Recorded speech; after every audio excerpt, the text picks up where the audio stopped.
이 좋은 아침에 하나님의 은혜와 평강이 이 자리에 모인 우리와 우리의 가정에 넘치길 소망합니다. 요한복음을 이해하는 중요한 단서는 예수님이 베푸시는 기적입니다. 특히 2장부터 12장까지 공적으로 베푸신 기적들이 기술되어 있습니다. 기적은 요한복음에서 표적, 사인, 시그널이라고 되어 있습니다. 이 사인은 단서처럼 무엇인가 점진적으로 드러내는 것입니다. 요한은 몇 개의 시그널을 통해 사인을 통해 우리를 어떤 이야기 속으로 이끌어 갑니다. 무엇을 드러내고 있는 사인일까? 어떤 이야기로 우리를 이끌어가고 있는지 이 질문을 가지고 요한복음에 나오는 사인들, 기적들을 함께 살펴보면 좋습니다. 그래서 요한복음 20장 30절, 31절에 이런 말씀이 있습니다.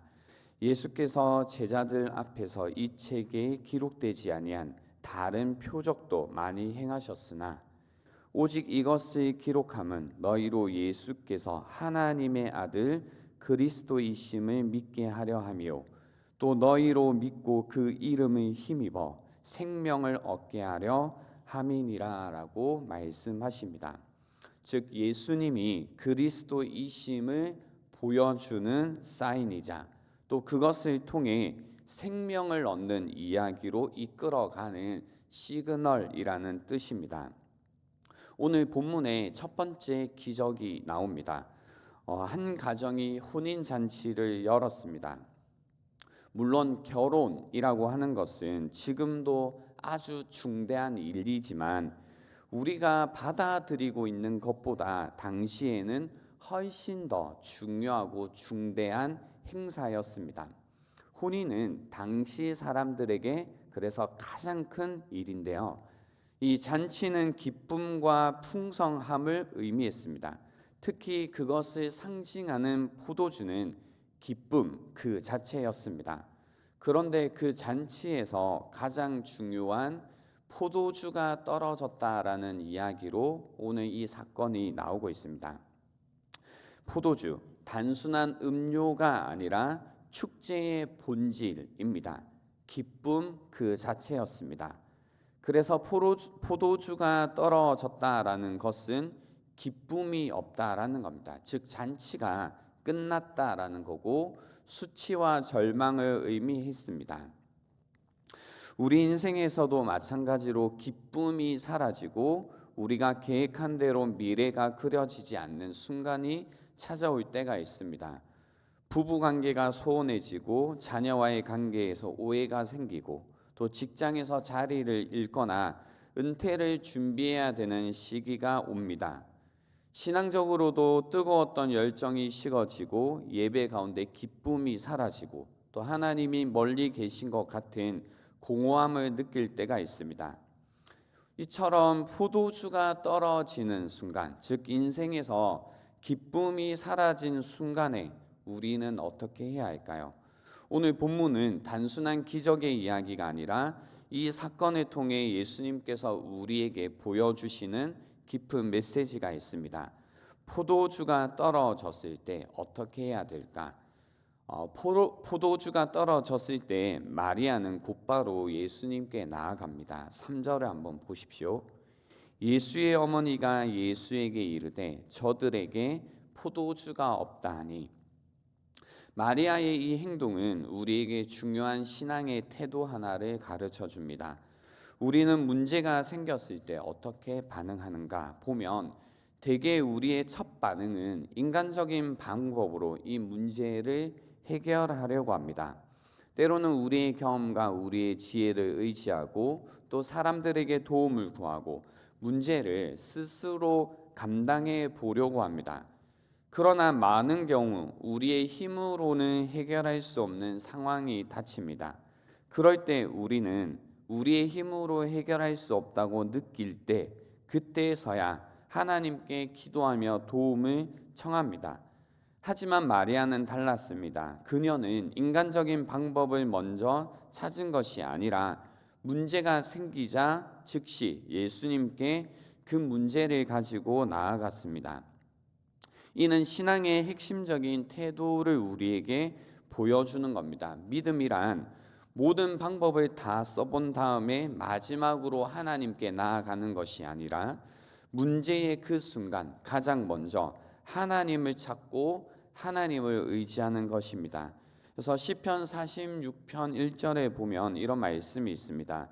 하나님은 우리의 피난처시요 힘이시니 환난 중에 만날 큰 도움이시라 라고 합니다. 그러므로 우리 삶에서 어려움이 닥칠 때에 우리의 피난처시요 힘이시요 환난 중에 만날 큰 도움 되시는 그 하나님께 우리의 문제를 가지고 나아가야 됩니다. 근데 이렇게 그 문제를 가지고 나갔을 때 예수님의 응답이 좀 뜻밖이긴 합니다. 4절 말씀 한번 보시겠습니다. 예수께서 이르시되 여자여 나와 무슨 상관이 있나이까 내 때가 아직 이르지 아니하였다라고 반응하십니다. 이 반응이 좀 황당스럽기도 합니다. 우리 입장에서 볼 때요. 그래서 예수님의 이 말씀의 의미를 좀 곰곰이 생각해 볼 필요가 있습니다. 여기에서 핵심은 내 때가 아직 이르지 않았다라는 겁니다. 내 때. 요한복음에서 예수님께서 말씀하시는 때는 단순히 어떤 사건이 일어날 시점을 의미하는 것이 아닙니다. 예수님께서 말씀하시는 때라는 것은 언제나 예수님의 구속 사역과 직결되는 중요한 개념입니다. 요한복음에서 예수님의 때는 그러므로 예수님의 고난과 죽음 그리고 부활을 포함하는 구속 사역 전체를 의미하는 겁니다.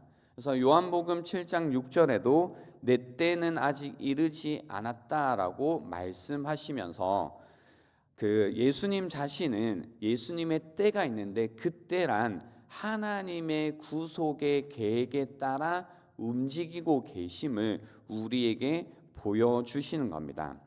즉 예수님의 하나님의 계획에 따라 예수님께서 그 십자가의 희생을 통해 이루어 가시는 구원을 우리에게 이야기해 주시는 겁니다. 그래서 예수님의 때는 항상 구속 사역을 향하여 있음을 우리에게 보여줍니다. 즉 예수님의 사역은 오직 하나님의 뜻에 따라 움직이고 계시고 오직 하나님의 때에 따라 움직이고 계심을 우리에게 보여주시는 겁니다. 오늘 이 장면도 동일한 메시지를 우리에게 보여주시는 겁니다. 그러므로 예수님은 포도주를 채우는 기적을 행하시는 분 정도가 아니라 하나님의 뜻에 따라 십자가를 통해 인간에게 우리들에게 영원한 기쁨과 참된 생명을 주시는 메시아이심을 암시하고 계신 겁니다. 구약에서 예언되었던 그 새 언약의 성취를 이루시는 그 예수님의 보혈을 통해 이루어질 영원한 구원을 우리에게 보여주고 계시는 겁니다. 단순히 우리의 어떤 결핍을 해결해 주시는 것을 넘어 장차 이루실 영적인 풍요의 예표이자 또 우리를 위한 하나님의 구속 계획의 시작을 우리에게 보여주시는 겁니다. 그러므로 예수님의 이러한 뜻밖의 반응을 통해 우리가 배울 수 있는 것은 하나님은 하나님의 계획이 있으시다는 겁니다. 하나님께는 하나님의 때, 하나님의 일정이 있으시다는 겁니다. 우리의 구원을 위해 세우신 하나님의 계획과 하나님의 때가 있음을 우리가 알아야 됩니다. 그러나 우리는 이 지점에서 많이 실망합니다. 내 계획대로, 내 일정대로 되지 않을 때 우리는 하나님께 실망을 합니다. 하지만 마리아는 실망하지 않았습니다. 예수님의 반응이 즉각적인 해결을 의미하지 않더라도 예수님께서 반드시 선하신 뜻이 있음을 믿었습니다.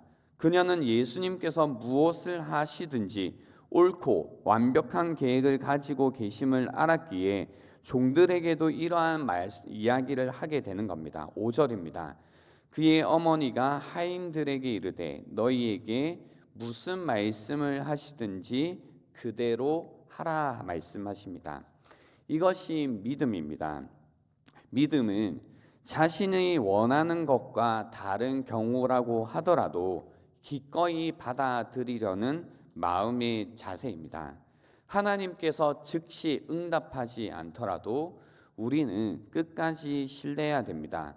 믿음은 내 계획대로, 내 일정대로 되지 않더라도 하나님의 약속을 믿고 따르는 것입니다. 하나님은 신실하시며 또 우리를 위한 선한 계획을 가지고 계십니다. 당장에 주어지는 사항에 따라 우리가 흔들리는 것이 아니라 하나님의 때를 믿고 하나님을 신뢰하는 것이다 라는 겁니다. 두 번째는 이 말씀 이후에 예수님은 종들에게 돌 항아리에 물을 채우라고 말씀하십니다. 6절에 한번 보시겠습니다. 거기에 유대인의 정결 예식을 따라 두세 통 드는 돌 항아리 6이 놓였는지라 라고 합니다. 유대인의 정결 예식을 따라 라고 하죠. 정결 예식을 따라 두세 통 드는 돌 항아리 6이 있었고 거기에 물을 채우라고 하신 겁니다. 돌 항아리, 유대인들이 정결 예식을 위해 사용하던 것입니다. 그런데 예수님께서 이 항아리를 사용해 새로운 포도주를 만드십니다. 무엇을 의미하는 걸까요? 구약에서는 물을 통해 정결 예식, 재씻음과 속죄를 했습니다. 그러나 예수님은 그 물을 포도주로 바꾸고 계십니다. 이것은 예수님께서 새 언약을 이루시는 분이시고 장차 자신의 피로 우리를 구속하실 것을 의미합니다. 그래서 누가복음 22장 20절에 이런 말씀이 있죠. 이 잔은 내 피로 세우는 새 언약이니 곧 너희를 위하여 붓는 것이다 라고 말씀하십니다. 그래서 저희가 포도주를 마시잖아요. 예수님의 보혈이 우리의 죄를 씻고 우리에게 참된 기쁨을 주신다라는 겁니다. 당시 유대인들은 율법에 따라 정결함을 유지하기 위해 반복적인 정결 의식을 수행해야만 했습니다. 그러나 이러한 의식은 인간의 죄를 완전히 제거할 수 없었고 단지 상징적인 역할을 할 뿐이었습니다. 예수님께서는 이러한 한계를 뛰어넘어 단번에 들이신 그분의 희생을 통해 영원한 속죄를 이루셨습니다. 그래서 이 사건에서 물이 포도주로 변한 것은 단순한 사건이 아닌 거죠. 기적이 아닌 거죠. 유대인들의 정결 예식에서 사용하던 물이 예수님의 말씀을 통해 포도주로 바뀌었다라는 것은 구약에 있던 그 옛 언약이 예수님을 통해 새로운 언약으로 변화되는 것을 의미합니다. 즉 우리의 겉면만 정결하게 하는 것이 아니라 십자가에서 흘리신 보혈을 통해 우리의 죄를 완전히 씻으시고 중요한 것 우리의 내면을 우리의 마음까지도 새롭게 변화시킨다라는 겁니다. 그래서 순종이라는 것은 우리가 곧 이러한 하나님의 능력을 경험하게 하는 통로가 됩니다. 우리가 이해하지 못할 때에도 하나님께 순종할 때 하나님께서 우리에게 이루시는 기적이 시작되는 겁니다. 종들이 예수님의 말씀을 따라 그대로 따랐을 때 물이 포도주로 바뀌었습니다. 우리도 하나님의 말씀을 신뢰하며 순종할 때 우리의 삶 가운데 기적이 시작되는 겁니다. 그 이후에 보면 연회장은 이렇게 물이 변한 포도주를 맛보고 깜짝 놀라며 말합니다. 10절에 보시면 사람마다 먼저 좋은 포도주를 내고 취한 후에 낮은 것을 내거늘 그대는 지금까지 좋은 포도주를 두었다라고 이야기를 합니다. 세상의 방식은 먼저 좋은 것을 내고 시간이 지나면 점점 질이 좋지 않은 것을 대체해 나가는 방식이지만, 하나님께서는 언제나 우리의 삶을 위해 더 좋은 것을 예비하시는 분이십니다. 그래서 예수님께서도 더 좋은 것인 예수님도 요한복음 10장 10절에 이렇게 말씀하십니다. 내가 온 것은 양으로 생명을 얻게 하고 더 풍성히 얻게 하려는 것이다 라고 말씀하십니다. 하나님은 언제나 우리의 부족을 넘어 우리에게 넘치도록 풍성한 은혜와 복을 예비하고 계십니다. 당장 눈앞의 결핍을 보며 낙심할 때도 우리에게 있지만, 하나님은 결코 우리를 그대로 방치하시는 분이 아니십니다. 우리를 위해 최선의 것을 예비하고 계시고 또 완벽한 때에 그것을 허락하시는 분이십니다. 그러므로 우리의 삶이 마치 포도주가 떨어진 것처럼 보일 때에도 우리는 하나님을 신뢰해야 됩니다. 하나님께서 준비하신 더 좋은 것을 기대하며 믿음으로 나아가야 됩니다. 우리가 보기에 기쁨이 사라진 것처럼 보이는 그 순간에도 하나님께서 항상 더 좋은 것을 예비하고 계심을 믿어야 됩니다. 우리의 실패와 좌절이 끝이 아니라 하나님께서는 언제나 더 좋은 새로운 시작을 준비하고 계심을 믿어야 된다라는 겁니다. 그런 믿음이 생기지 않을 때 바로 이것을 위하여 우리에게 주신 예수 그리스도를 통해 다시 한번 그 믿음이 회복되어야 됩니다. 그래서 이사야 61장 3절에 이런 말씀이 있습니다. 무릇 시온에서 슬퍼하는 자에게 화관을 주어 그 죄를 대신하여 기쁨의 기름으로 그 슬픔을 대신하여 찬송의 옷으로 그 근심을 대신하시고 그들이 의의 나무 곧 한 여호와께서 심으신 그 영광을 나타낼 자라 일컬음을 받게 하려 하심이다 라고 말씀을 하십니다. 하나님께서는 우리의 상처와 고통을 새로운 소망과 기쁨으로 바꾸시는 분이십니다. 그래서 그 하나님을 다시 한번 믿음으로 신뢰하며 바라보며 그 하나님께서 우리에게 주실 것들을 다시 한번 기대하며 믿음으로 살아가는 오늘 하루가 되시기를 주님의 이름으로 부탁드리겠습니다.